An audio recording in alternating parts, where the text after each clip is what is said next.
menerima satu pengakuan dalam satu kursus dengan peserta kursus pengakuannya, ustazah, bila saya period kadang-kadang saya nak memulakan balik solat tu sangat payah. Ia menyebabkan contoh period saya telah pun betul-betul kering suci pada hari Ahad, tapi saya menangguh-nangguhkan mandi wajib hingga ke hari Rabu kerana dia hilang semangat, hilang roh tadi, semangat untuk beribadah tadi. Baik, sebab itu tuan-tuan dan puan-puan sekalian, memahami makna zikrullah haruslah dengan fahaman yang sangat luas. Zikrullah bukan semata-mata dengan salat. Zikrullah bukan semata-mata dengan membaca Al-Quran. Di mana perkara yang ustazah sebutkan ini dilarang untuk wanita-wanita yang dalam keadaan haid melakukannya. Zikrullah lebih luas daripada itu. Sebab itu ustazah mencadangkan bagi wanita-wanita dalam keadaan haid, dia boleh mendekati Allah, dia boleh mengingati Allah dengan banyakkan berdoa. Setiap kali waktu-waktu zuhur, waktu asar, dengarkan azan, menghormati azan. Kemudian saat orang solat dekat masjid, kita menghormati waktu tersebut dengan berdoa kepada Allah, ataupun kita berselawat kepada Rasulullah sallallahu alaihi wasallam. Dan kita jadikan setiap kali period adalah satu masa yang kita harus menambahkan lagi bahan-bahan bacaan dalam bab-bab keagamaan ini.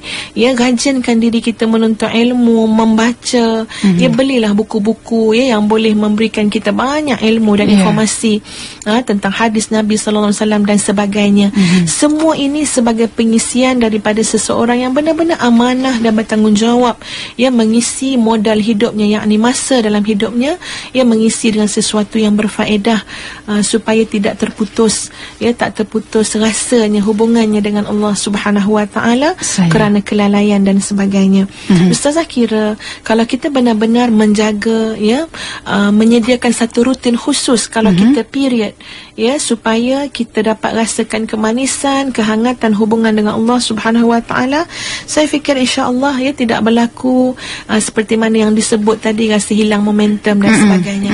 Malah yang berlaku ialah kita rasa tak sabar sangat menanti saat untuk kita kembali solat, kembali sujud kepada Allah Subhanahu wa taala. Adapun berdoa dalam bilik air, sebenarnya masa kita ambil wuduk itu memang makruh kita mengambil wuduk dalam tandas, sebab itu kita tidak boleh berdoa lah dalam apatah lagi doa daripada ayat Quran dalam tandas.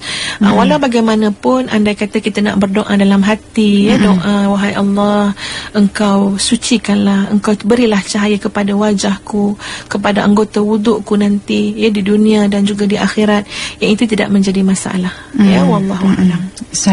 Sebenarnya ustazah, kita ada banyak soalan daripada rakan-rakan Facebook juga. Saya kira 1-2 soalan kita akan cuba raikan untuk mungkin mewakili soalan-soalan yang lain berkaitan dengan berdoa dalam solat sunat. Banyak-banyak diminta pandangan daripada ustazah lah dan di antara soalan lain juga, di manakah tempat yang terbaik untuk berdoa dalam solat sujud ketika sujud, selepas tahiyat akhir ataupun selepas memberi salam? Ini berkaitan dengan doa lah, dan doa-doa yang kita pohon pada Allah ketika solat sunat dan sebagainya. Ada lagi satu soalan, ini Encik Rosli bin Omar ni, dia melahirkan rasa bagaimana cara, katanya rakan ni seorang sahabat beragama Hindu minta nasihat daripada dia lah tentang rumah tangga dan sebagainya. Jadi dia sendiri tak tahu macam mana nak nasihatkan rakan yang Hindu ni. Dia kata dia sungguh rasa tertekan dengan masalahnya. Mungkin ustazah ada perkara-perkara yang boleh dikongsikan, nasihat dan sebagainya. Baik.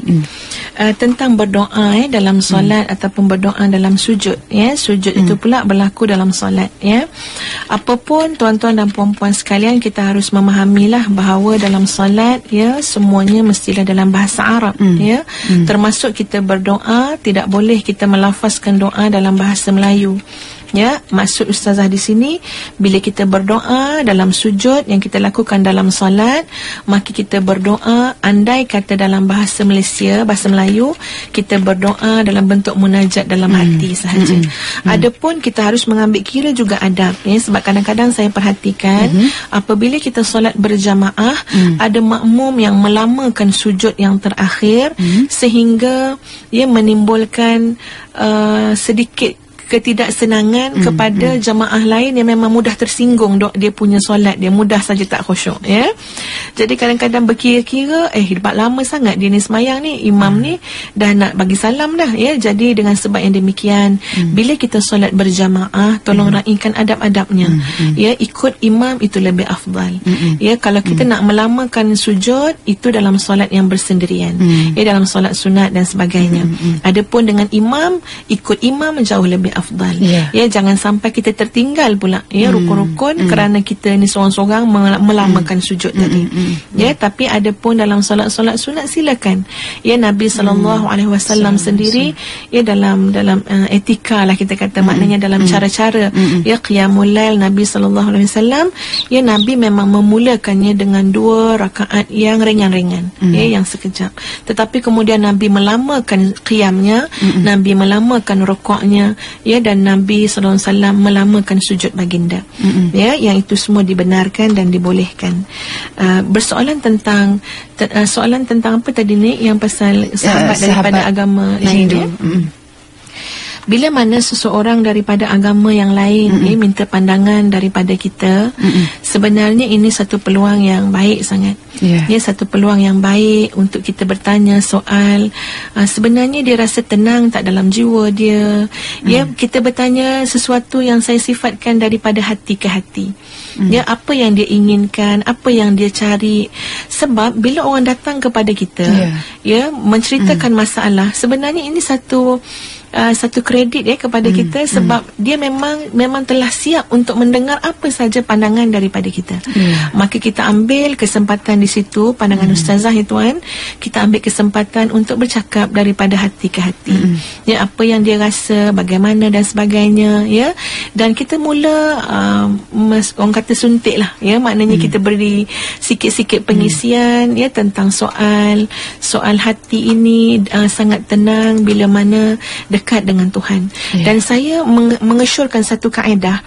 Kadang-kadang orang datang bagi tahu masalah dia, kita secara tidak langsung memberikan jalan keluar kepada dia dengan kita kongsi masalah kita. Ya, kita jumpa dengan seorang daripada agama lain, kita mungkin boleh bagi tahu, ya, saya dulu pun macam tu juga, ya, ada masalah dengan suami, dengan isteri, tapi saya memang bersyukur dengan Allah kerana bila mana saya berdoa kepada Tuhan, ya, saya mendekatkan diri kepada Tuhan, saya solat, Allah berikan ketenangan dalam hidup saya. Kita meluahkan bagi pihak kita, tapi boleh menjadi satu renungan kepada sahabat daripada agama yang lain. Maksud ustazah, ya, kita jadikan ini sebagai satu peluang dakwah kita kepada dia secara perlahan-lahan. Ya, kalau terlampau laju pun tidak baik juga dalam dakwah, ya, orang boleh lari meninggalkan kita. Ya, dan cubalah bantu dia. Mudah-mudahan orang yang sedang kesempitan dan kesusahan ini, dia akan lebih menghargai orang yang menolongnya. Allahuakbar. Saya baik. Dan kita raikan juga rakan-rakan pendengar kita yang saya kira bertali arus di talian ketika ini, sementara masa masih ada lagi ustazah, ya. Kita bersama dengan pemanggil kita berikutnya. Hello, Assalamualaikum, siapa di sana? Assalamualaikum warahmatullahi wabarakatuh. Waalaikumsalam, siapa di sana? Saya Haji Syarif daripada Bangi. Silakan Haji, cakap dengan ustazah. Okey, soalan saya, ketika sujud ustazah, Ya, saya. Cucu atau anak kecil yang berusia 1 tahun laki-laki, dia berada di belakang kita, yang agak lama, dan satu lagi dia dia mengganggu kita punya masa kita tahiyat tu, konsentrasi. ada turunkan jari kita tu. Saya. Yang lagi satu soalan yang kedua adalah berkenaan dengan kalau kita pergi umrah, awal datang ni